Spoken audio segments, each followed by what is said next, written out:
Assalamualaikum warahmatullahi wabarakatuh. Teman-teman, siap, duduk siap, siap. Satu jari kananku, satu jari kiriku, ku gabung jadi dua, ku buat jembatan panjang.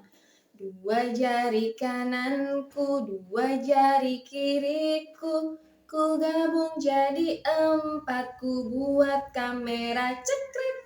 Tiga jari kananku, tiga jari kiriku, ku gabung jadi enam, ku buat menara tinggi. Empat jari kananku, empat jari kiriku, ku gabung jadi delapan, ku buat kelinci lompat. Lima jari kananku, lima jari kiriku, ku gabung jadi 10, ku buat berdoa. Doa sebelum belajar. Bismillahirrahmanirrahim. Rabbi zidni ilman warzuqni fahman. Ya Allah, tambahkanlah ilmuku dan berikanlah kami pemahaman. Amin. Oke, teman-teman, bagaimana kabarnya hari ini? Alhamdulillah, luar biasa, tetap semangat, Allahu Akbar. Oke, good, Alhamdulillah, sehat semua ya hari ini. Ada yang gak sekolah? Ada yang tidak hadir hari ini?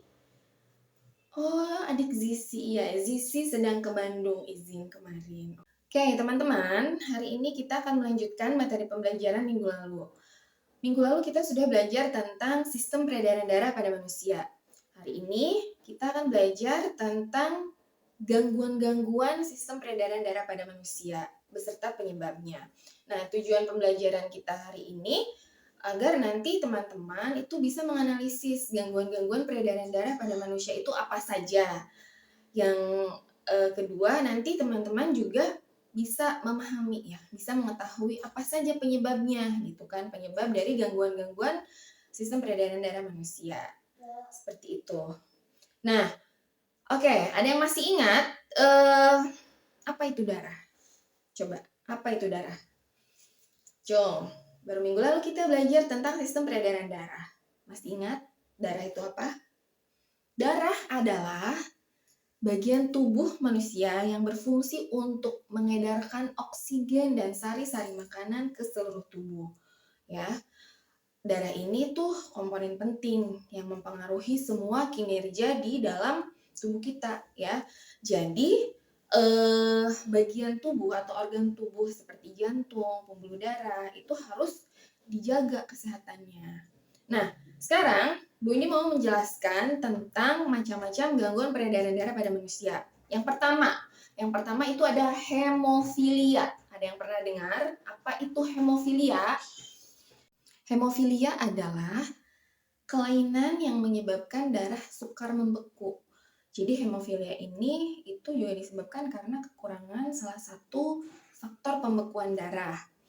Nah, biasanya jadi gini contohnya. Misalnya Arini ini kena luka silet atau luka pisau tangannya, jarinya gitu. Nah, Bu ini juga sama, ada terkena luka silet gitu atau pisau.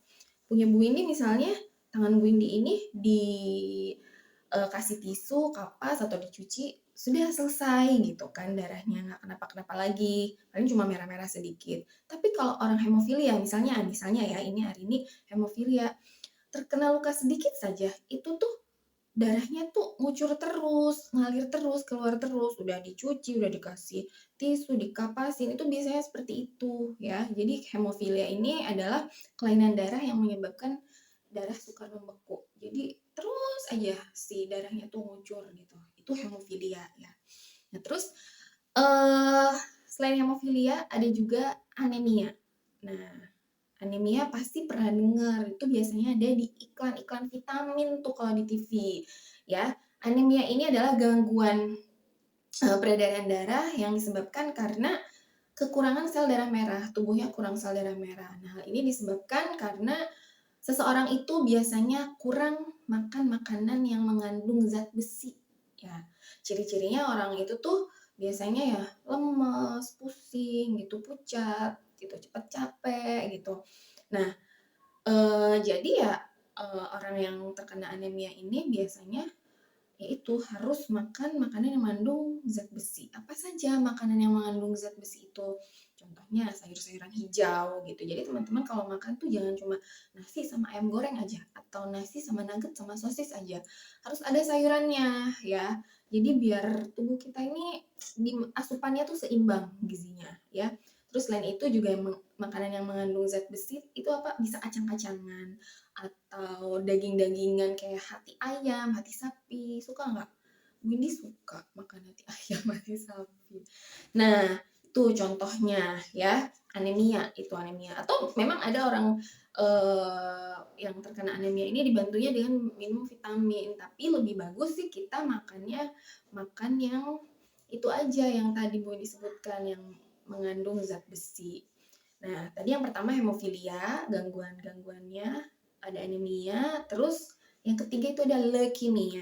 Ada yang pernah dengar leukemia? Leukemia ini tuh apa namanya? Kanker darah. Kanker darah. Nah, kenapa disebut leukemia? Jadi leukemia ini tuh ada gangguan peredaran darah yang mana komposisi darahnya ini tuh tidak seimbang ya di dalam tubuh manusia.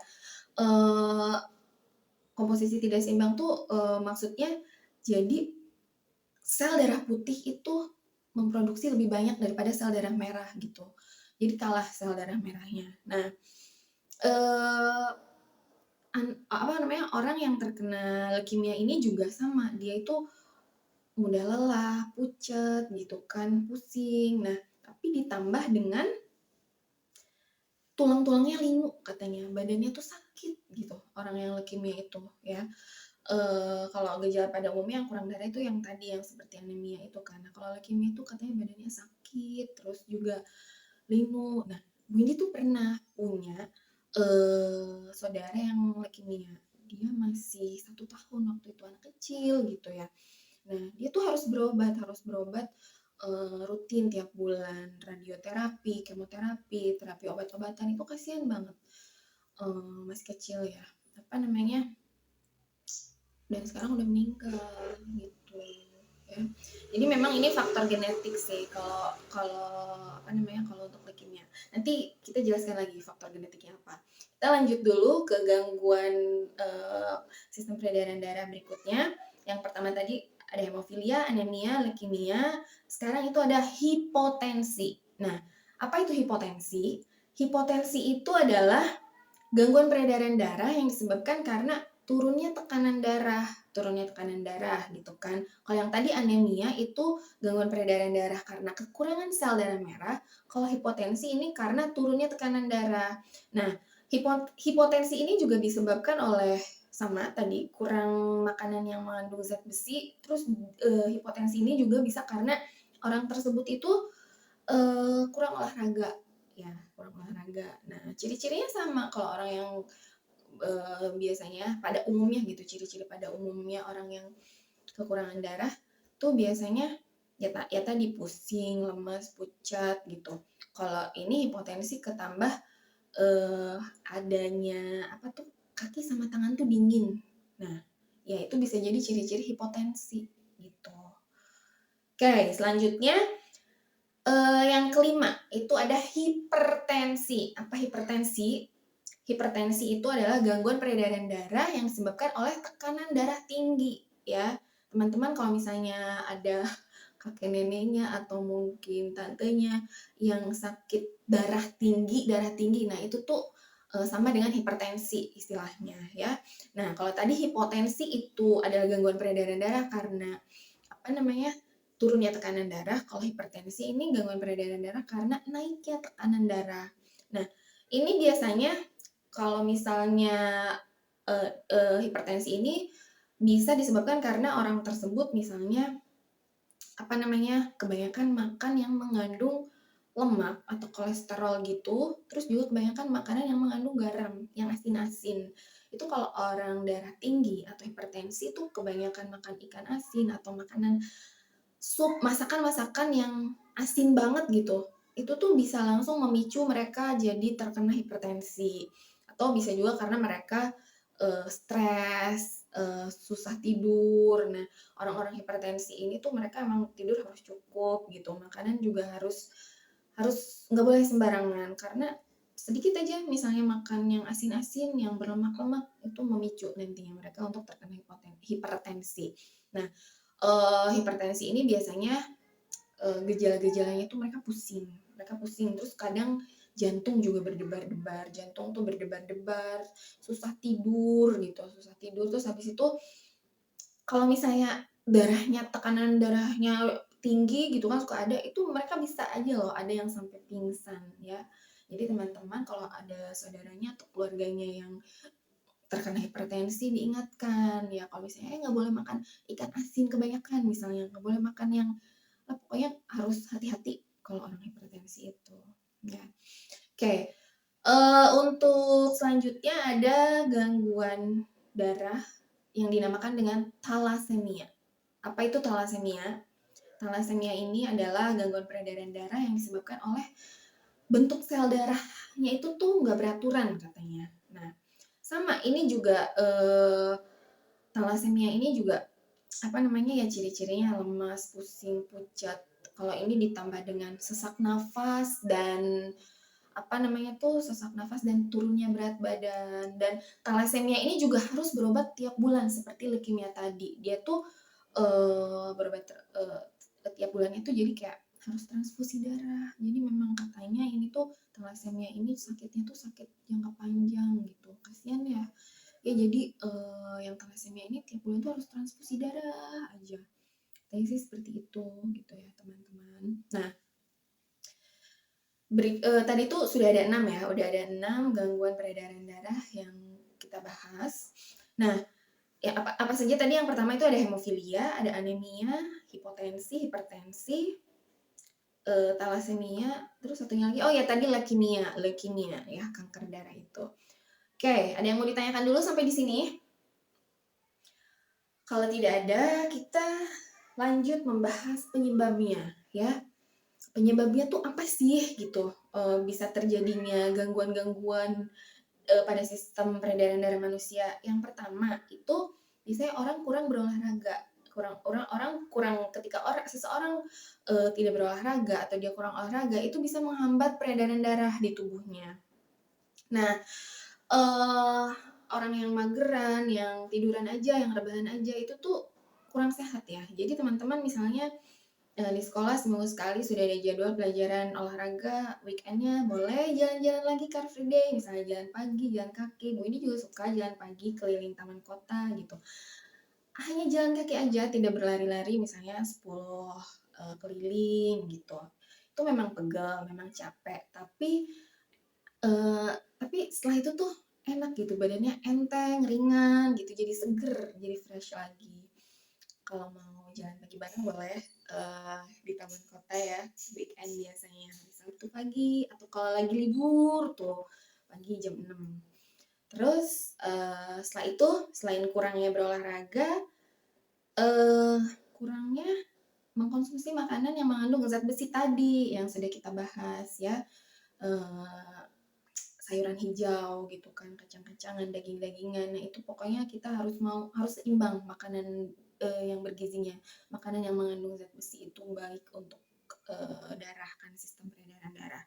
Nah, lalu yang ketiga itu terlalu banyak mengkonsumsi makanan berkolesterol ya. Yang tadi juga sudah kita bahas, terlalu banyak mengkonsumsi makanan yang mengandung garam. Nah, makanan-makanan asin-asin ini yang bisa memicu hipertensi ya, tekanan darah menjadi tinggi gitu, seperti itu.